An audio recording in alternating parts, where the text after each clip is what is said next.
નરસિંહ મહેતા સરોવરનું મુખ્યમંત્રી ભૂપેન્દ્ર પટેલના હસ્તે લોકાર્પણ કર્યા બાદ શહેરીજનો તેમજ પ્રવાસીઓ માટે ખુલ્લું મૂકવામાં આવતા મોડી સાંજે જૂનાગઢ શહેરના લોકો તેમજ બહાર ગામથી આવેલા પ્રવાસીઓ આ સરોવરને જોવા માટે ઉમટી પડ્યા હતા।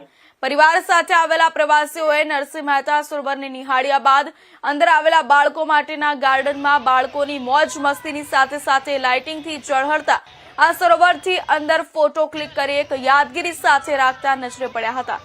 તો કેટલાક પ્રવાસીઓએ મીડિયાને પોતાના પ્રતિભાવો આપતા જણાવ્યું હતું કે જામનગરની અંદર આવેલા લખોટા તળાવ, અમદાવાદની અંદર આવેલા કાંકરિયા તળાવની જેમ જ અહીંયા પણ મહાનગરપાલિકા દ્વારા ખૂબ જ સારી વ્યવસ્થા ગોઠવવાની સાથે સાથે ઘણા સમયથી જે નરસિંહ મહેતા સરોવરને નવા રંગ સાથે જોવાની ઇતેજારી હતી તે આજે પૂર્ણ થઈ છે।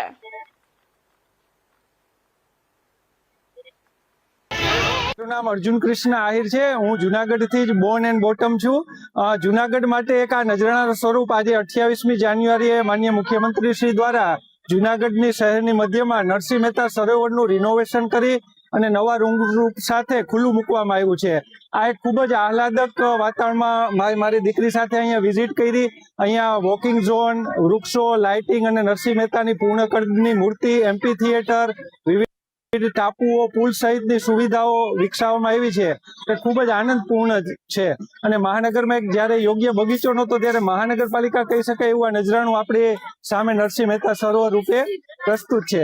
ખાસ આ તકે હું લોકો અને સ્વયં હું પણ એનું ધ્યાન રાખીશ કે અહીંયા ક્યાંય કચરો ન ફેંકીએ, કોઈ પિચકારી ન ફેંકીએ અને અહીંના જે નીતિ નિયમો છે એને સરસ રીતે આપણે માણીએ। અહીંયા સારા કાર્યક્રમો થાય એ પણ આનંદપૂર્ણ હશે ભવિષ્યમાં। સર, મારું નામ છે વોરા ભાવના। હું અહીં જુનાગઢમાં રહું છું ઘણા ટાઈમથી। પેલા હું લોકેશન હતું ને આપણે નરસિંહ મહેતા તળાવનું તમે જોઈ શકો છો। આજે ઓપનિંગ છે 29 તારીખે। આજે ભૂપેન્દ્ર પટેલે આપણું ઓપનિંગ કરેલું છે। આજે નવું વ્યૂ જોવા મળ્યું છે, આપણને નવું ડેકોરેશન જોવા મળ્યું છે, નવી પ્રકૃતિ જોવા મળી છે। આપણે જુનાગઢનો વિકાસ થયો છે એના માટે ખૂબ ખૂબ આભાર, આપણે એના માટે ધન્યવાદ। લોકોને કહેશું કે તમે ગમે ત્યાં પણ સિટીમાં રહેતા હોય છે, તમારે વડોદરા છે, અમદાવાદ છે, રાજકોટ છે, તમારે પણ ત્યાં તળાવ હશે, બધું હશે, અહીંયા ન્યૂ વ્યૂ છે, એના માટે તમારે એકવાર જુનાગઢ આવો અને આનો આનંદ માણો। જુનાગઢના છો, લાંબા સમયથી ઇંતજાર હતો નરસિંહ મહેતા સરોવર ખુલવાનો, શું કહેશો? બસ આજે ઇંતજાર હતો, આજે ઇંતજાર પૂરો થઈ ગયો છે। એના માટે અમને ખૂબ મસ્ત બધી વસ્તુ જોવા મળી છે, લાઇટિંગ જોવા મળી છે, પ્રકૃતિ જોવા મળી છે। આપણે નરસિંહ મહેતા તળાવની એમ હતી કે નહીં આપણે એક વસ્તુ કરીએ તો એના માટે મસ્ત બધું કરેલું છે ડેકોરેશન। હાલો, મારું નામ છે કવિતા વાસવાણી। હું સુરતની રહેવાસી છું।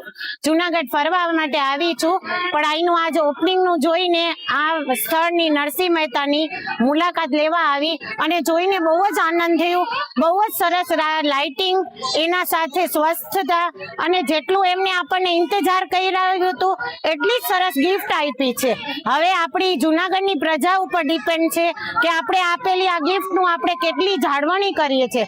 સૌથી મોટી વાત એ છે કે આ આપણને જાળવવાનું છે, કારણ કે આટલી સરસ સૌંદર્યની નજીક અને આપણા સેહત માટે, ફરવા માટે બધું આપણને નરેન્દ્ર મોદી સરે આપ્યું છે, પણ આની જાળવણી કરવાની આપણની જુનાગઢની પ્રજાના હાથમાં છે। તો એ પેલું આપણું ફરજ આવે છે કે આને મેન્ટેન કરી રાખશું। આના માટે બધા પ્રજાવાસીઓ ધ્યાન રાખે।